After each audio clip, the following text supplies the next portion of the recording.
Good morning. Good morning. We have with us today a very lucky celebrity, if you would say it for me. I'm so happy to have Joan Maloof with us. I've known you for many years, and you've been over many places, and I've always supported your work. I'm a great fan, and I wonder if you could just, for our audience, tell us just a thumbnail sketch of how you got started into trying to protect these wonderful, majestic trees and forests that are left in our world. Hi, Forrest. Thank you for asking me about my work with the trees and forests. I've always loved plants in every form. And with the trees, the very largest plants we have, I realized that they are not only special plants in themselves, but they create this amazing community of other living things. The forests are a habitat for so many creatures that depend on them. And as an ecologist, I got more and more interested in the way that the forests provide homes for other organisms. And I started visiting the forests, especially the uncut forests. And that became my work with the old growth forests. And I began writing about the forests and researching them. Yeah, I have read the Ancient Trees Network, and that was just a delightful book to read. And I know you have, I believe you have four books that you have written, and it started with a little book, I think, that you discovered that there was a old growth forest here in Maryland, and that piqued your interest. Not a very great, large, not like a giant sequoia forest in California, but still a forest that had been untouched and grown to an incredible maturity and wealth of biodiversity in there. And then from there, I know you were teaching at Salisbury, and you got involved in you became the founder of trying to save these trees, and you discovered, I think, that there's a great love of people for trees and for forests, and for finding out that there were actually, wow, there's an old growth forest in my state, and people would come from miles to see it, just to feel what it is to see this incredible, animal. It's not really an animal, but it's a something that we don't get to see too much. And I think one of the things I remember reading in your book was that only maybe 1% of all the old growth forests that are left in the United States, that we've cut down, and unnecessarily so many forests for centuries, and we're now discovering that there's a value to them. And how did you discover that value, and what does that mean to you? Well, Forrest, you asked a lot of questions there. Sorry. That's okay. Forrest, so you asked me about my writing, and although I was a scientist and working in doing research in ecology, I also saw that there was a place to share some of this scientific research with a general audience. And for that reason, I wrote my book, Teaching the Trees, Lessons from the Forest. And I titled it that because I was a teacher at Salisbury University then, and I would teach my students about forest ecology, among other things. And that book is more of a natural history book from the East Coast. I was born in Delaware, but I've been living in Maryland for many, many decades now. And so that's really about our local forests and how they are so important for air quality, water quality, and for human experience. While I was writing that book, I wanted to visit an eastern old growth forest because I had always been curious about them, but I didn't know where the closest one was to me. I did the California old growth forest, but Right. where were the That's what I would have thought. Yeah. where were the old growth forests in Maryland? And a little research led me to a forest called Schoolhouse Woods on Y Island. And I had to go down dirt roads and, drive 60 miles and found this little piece of forest. It was only 14 acres, but I walked into that forest and it just did something to me. It felt different. The air smelled different. The trees were amazing. And I communicated that in my book, Teaching the Trees. And when the book came out, so many people just wanted to know, where was that forest? They wanted to see that forest. And I realized that other people were hungry for this too, that they wanted to see these places. And I realized, well, I should share with them where these places are in the East. Nobody had written a book or a guide or anything to tell people how to get to these old growth forests in the East. So I started researching where they might be and making plans to visit them. And that became my second book, which was called Among the Ancients: Adventures in the Eastern Old Growth Forests. Yes, I love that. Thank you. For that book, I visited one forest in each of the 26 old growth forests and wrote what those adventures were like, what the forests looked like. And some of them were amazing and inspirational and fabulous, and others had been not really cared for well, and they were really disappointing. And doing my research about old growth forests on those journeys, I recognized that there was only 1% left, as you said. And I thought, we've lost so much. We can't lose this last 1% that shows people really what these places can be. And who is protecting that last 1%? Right. This is what I asked myself. And I Right. realized there was no organization looking out No. for the last of these ancient forests. And I guess it was going to be me. So I formed the 501c3 nonprofit, the Old Growth Forest Network. And our goal was not only to preserve that last 1% in the East and 5% in the West, so this is a national organization, but to make sure that each county had a forest that would be forever uncut from now on, open to the public, and relatively accessible. So we're not saying don't cut anywhere. We're saying we need to have these older forests and save them for examples, for experience, for the habitat, for all the reasons. So wonderful. What has been the response to this movement? Well, the reason I had to start a nonprofit organization was because I knew I needed some financial support for doing this work. I left my teaching job early to do this project, and the response has been fabulous. So many people have supported our work financially and volunteering for us. And we're just growing and growing and growing every year. And now we're able to add some staff as well. And I see this as a project that's going to be going long into the future, past my lifetime. Isn't that wonderful? And you're seeing some protections, that people are getting their eye on these forests, and now, once they look at them, they will say, hey, we can protect these or do something instead of mow them down.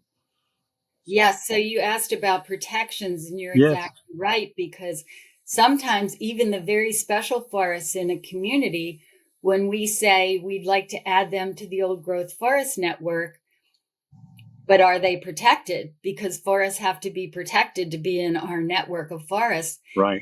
And often it's assumed that they're protected, but when we actually look, we find that there are no protections for that forest, including the forest schoolhouse woods that I visited for my book, Teaching the Trees. Yes. Although it's in a state park, Maryland state parks are not truly protected from logging. So we had to have a special bill passed to protect that forest from cutting, and now it can be in the Old Growth Forest Network. Isn't that something? Have you had much work in, like you said, community forests throughout the United States? There are special places that are not old growth forests yet, but they are mature growth, and for instance, Crystal Spring Woods here in Annapolis, and I know you've been through it, and it's 111 acres of old forest, but not old growth, as you say. But how do you? I'm sure you find these community forests everywhere, where people are saying we need to protect these. And is it the same reasons for protecting the old growth as you look at this, and to help stay off the chopping down of trees unnecessarily for large swaths of forests? Or how does that work in you when you think about this? Well, Forrest, you asked about forests that are, we call them second growth forests. So they're not old growth forests. They've been cut at least once, but they're recovering. They're older forests. And they are very important too, because if we only have 1% of old growth left, and in Maryland, that's much less than 1%. It's more like 0.2% of old growth is left. So we can't just say protect those forests and don't protect any other forests because they're not old growth, they're not special. No, we need to really allow some of our second growth older forests to continue their process of recovery till they can also become these older forests. So we've cut so much. Can we set aside some and say these are future old growth forests for the next generation that may have to wait another 80 or 90 years in their generation for these forests to recover their full complexity and beauty? But we think that's possible and it's important. So any of these second growth forests that are really getting up there in age, we'd hate to see them be cut again and start the recovery process from ground zero. We're trying to protect those forests that are maybe 80 or 90 years old and say, they're getting there. Let's keep them in recovery. And of course, another thing you asked about was the community forests. This is very important to us too in the Old Growth Forest Network. So when we started the project, as I said, it was to preserve the last of the old growth and then to find a forest in each county that would not be cut again, that was open to the public. But we recognize that just one in each county may not be enough, especially in large counties. Really, every community should have a forest that people could visit and, the birds could live in and all these other creatures. So we started a branch of the organization we call Community Forest Network. And we encourage communities to make sure that they've protected at least one forest. And we say, your community probably has a school, and your community probably has a library, and maybe it has a firehouse, and maybe it has a playground. Should it have a forest too? Every community that can have one should have one.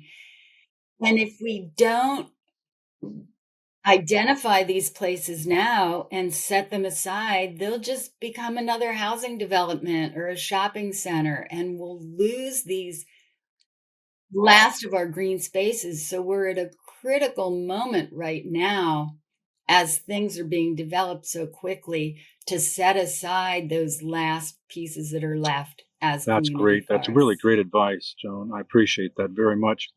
Have you had much response from communities to this thought of trying to help out? I know here in Annapolis, we are trying to protect Crystal Spring Woods, a forest that could be a community forest, and that would be the very best thing to happen to it. And it's an 80-year-old, 50, 80-year-old second growth forest, and you've been in it, so you know it's got lots of beauty in it.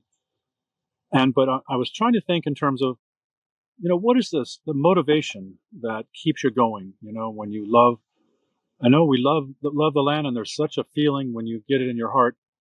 But it's kind of like the Bill Withers song, you use me up. you just want to let you don't care. Just use me up, nature. I will give everything to you because you give me so much. And but I don't know about you. I know we've met and had a great conversations, and I appreciate in so many ways what you have done for the world, and also for for us here in Annapolis by speaking up. But I'm trying to think of you personally, how you when you feel that in your chest or whatever it is that makes you keep going. Yes, I visited Crystal Spring Forest and I'm so glad I did. It was so beautiful. And to see that actual little spring in the middle of the forest where you could see the water there that the forest was named after, just incredible. And when you're in that busy, busy city of Annapolis with all that traffic out there, but yet here is this forest still standing with soil still healthy, with air still clean and sounding beautiful in the forest. I think about the larger questions, the larger world, even beyond me, the future generations. Like, what's the best thing that we could pass on with our lives? And I think it's to keep this forest intact and not to add to just more concrete buildings and more roadways and traffic. And that maybe we're not always successful, but we should do everything we can do because it just feels right. You know, if it makes us joyful and healthy, it'll do that for the children after us and their children. And that's just something I'm always trying to do the right thing, and it feels like protecting that forest is the right thing. It is. It is. And I so thank you. And Joan, I thank you for your time today. I know you've lots on your plate, and I appreciate that. And I continue to support your work.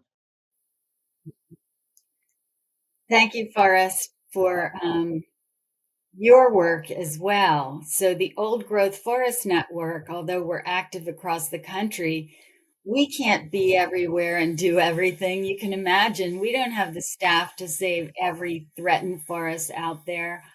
All we can do is help support the work of others on the ground that are trying to do this. So, just like you in Annapolis, there's people across the country that are also working to save their forests. And we're supporting them in any way we can with information, with the books, with giving presentations to their local politicians, perhaps, just keeping the voice of the forest alive. The forest can't defend itself, right? So we have to help it, and we're helping the people on the ground that are doing this work in so many places.